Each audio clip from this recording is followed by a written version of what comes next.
Bos, siapa nih yang udah pulang kerja pas jam rawan alias jam lapar? Udah capek kerja seharian, perut kosong. Derita banget deh. Tapi buat yang nggak bisa tahan lapar, ada nih warung tendaan yang rame banget di kawasan Panglima Polim, Kebayoran Baru, Jakarta Selatan nih. Kabarnya udah legend banget loh ini. Nah, ini dia warungnya. Bukan cuma aroma lezat masakannya yang tercium, tapi bau-bau cuannya kenceng banget nih. Konon, omset dari satu cabangnya aja bisa ratusan juta per bulan. Wow, auto ijo nih mata. Ish, ini sih wajib dikulik dan kita cari tahu apa sih resep bisnisnya supaya tetap eksis. Bos, usaha kuliner sering dipilih orang untuk mendatangkan cuan. Tapi mempertahankan itu semua tidak mudah loh. Penasaran, tetap di cuan, bos.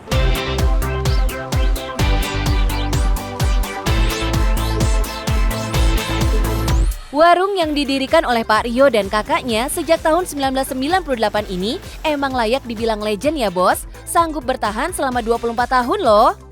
Uniknya lagi, warung kuliner Jepang ini malah pakai nama Jawa, Sopongiro, yang artinya siapa sangka. Mirip nama warteg deh.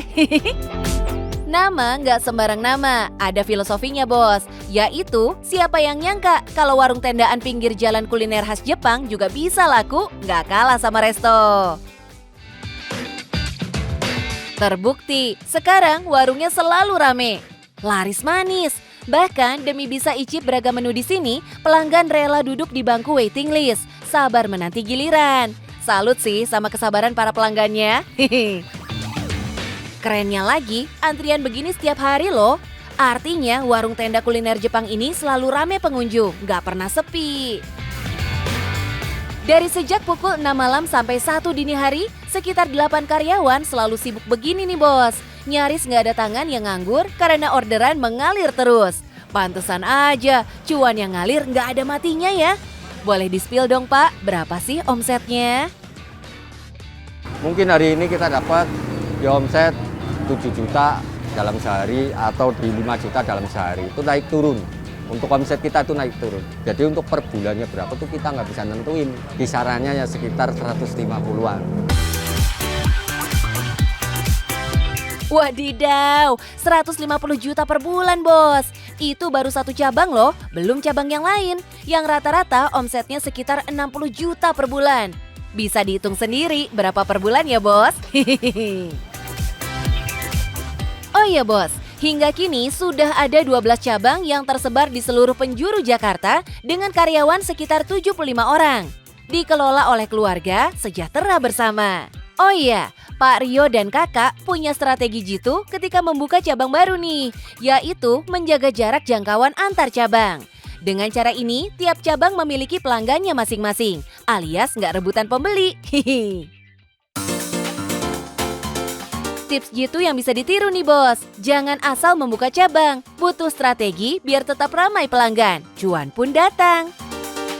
Nah ini nih beberapa menu favorit pelanggan, antara lain chicken atau beef teriyaki dan yakiniku, salad, wafu yaki chicken atau beef, tempura, ebi, yasai tame, dan yakimeshi alias nasi goreng.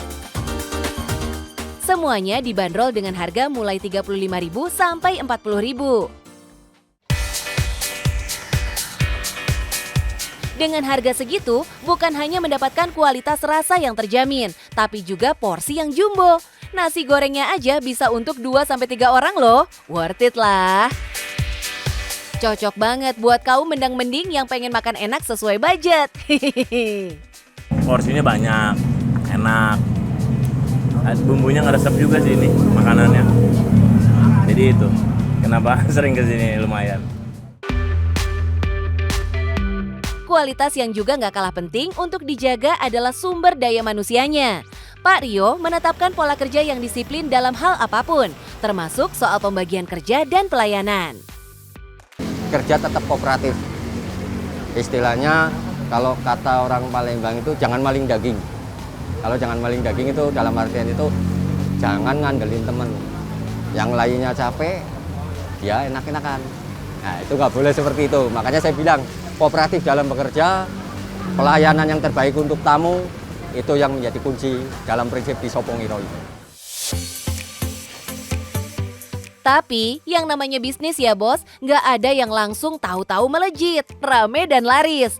Pasti ada masa susahnya. Seperti yang dialami Pak Rio dan kakaknya waktu pertama membangun usaha ini. Yang paling mengesankan ya sepinya pengunjung. Udah kita buka posisi hujan, pengunjung sepi, nah itu yang paling mengesankan. Emang nyesek ya bos kalau usaha sepi, pasti kepikiran macem-macem. Gimana balik modal, bayar karyawan, dan banyak lagi. Butuh banget mental baja buat jadi pengusaha, biar nggak gampang letoy di tengah jalan. FYI nih bos, awal memulai usaha, Pak Rio dan sang kakak nggak segan-segan menggelontorkan tabungannya demi memulai bisnis yang sudah diidam-idamkan. Kompak bersama-sama membangun bisnis kuliner. Oh, untuk usaha warung tenda di Sopongiro ini kan saya berpartner dengan kakak saya. Usaha kita patungan, modalnya kita patungan, dan kebetulan juga kita ada background di usaha kuliner ini. Bukan tanpa alasan ya bos, kenapa Pak Rio dan sang kakak memilih bidang kuliner sebagai sasaran bidik cuannya? Pengalaman di bidang kuliner sudah terasa sejak bekerja sebagai juru masak di kapal pesiar yang sering menyajikan kuliner Jepang. Lalu di tahun 1998 memutuskan berhenti bekerja dan memulai bisnis kulinernya. Tuh bos, eksis di dunia bisnis emang gak gampang, tapi bukan berarti gak bisa. Yuk, bisa yuk! Kalau ingin usaha kita berhasil, cuannya ngalir, dan bisa bertahan seperti bisnis kulinernya Pak Rio, ya jangan gampang berpuas diri ya. Gimana bos, sudah mengikuti perjalanan bisnis kuliner saya? Jadi di saya untuk tetap eksis, kunci yang pertama jaga kebersihan, yang kedua jaga pelayanan terhadap tamu, yang ketiga tetap menjaga rasa kita menjadi rasa yang terbaik, dan yang terpenting adalah cuan bos.